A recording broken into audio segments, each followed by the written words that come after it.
ایک عورت کو اللہ پاک ہر بار اولاد نرینہ سے نوازتا، مگر چند ماہ کے بعد وہ بچہ فوت ہو جاتا، لیکن وہ عورت ہر بار صبر کرتی اور اللہ کی حکمت سے راضی رہتی، مگر اس کے صبر کا امتحان طویل ہوتا گیا اور اسی طرح ایک کے بعد ایک اس عورت کے 20 بچے فوت ہوئے۔ آخری بچے کے فوت ہونے پر اس کے صبر کا بندھن ٹوٹ گیا۔ وہ آدھی رات کو زندہ لاش کی طرح اٹھی اور اپنے خالق حقیقی کے سامنے سر رکھ کر خوب روئی اور اپنا غم بیان کرتے ہوئے کہا کہ اے کون و مکان کے مالک، تیری اس گنہگار بندی سے کیا خطا ہوئی ہے کہ سال میں 9 مہینے خون جگر دے کر اس بچے کی تکلیف اٹھاتی ہوں، اور جب امید کا درخت پھل لاتا ہے تو صرف چند ماہ اس کی بہار دیکھنا نصیب ہوتی ہے۔ آئے دن میرا دل غم کا شکار رہتا ہے کہ میرا بچہ پروان چڑھے گا بھی کہ نہیں۔ اے دکھی دلوں کے بھید جاننے والے، مجھ کمزور پر اپنا لطف کرم کر دے۔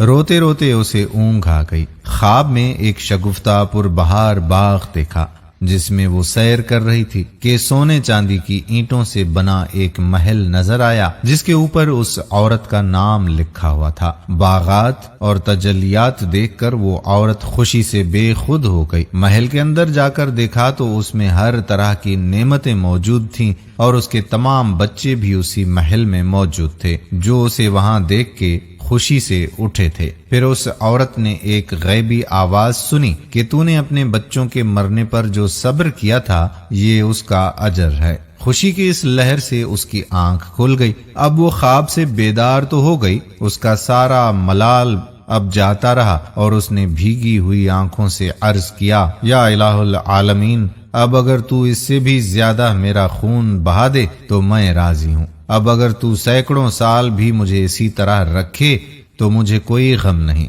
یہ انعامات تو میرے صبر سے کہیں زیادہ ہیں۔ میرے پیارے بھائیوں اور میری محترم بہنوں، اس حکایت سے ہمیں یہ سبق ملتا ہے کہ انسان کو ہر حال میں صبر کا دامن تھامے رکھنا چاہیے، کیونکہ یہی چیز انسان کو اللہ کے قریب کرتی ہے۔ مصیبتیں، پریشانیاں اور دکھ یہ اللہ پاک اپنے بندوں پر اس لیے بھیجتا ہے کہ وہ ان کے درجات بلند کرنا چاہتا ہے۔ صبر کرنا پیغمبروں کا پیشہ ہے۔ صبر کرنے سے انسان ایسے درجات پا لیتا ہے جو بڑے بڑے عبادت گزار بھی نہیں پا سکتے۔ دوستو، یہ حکایت حضرت مولانا رومی رحمت اللہ علیہ کی کتاب حکایات رومی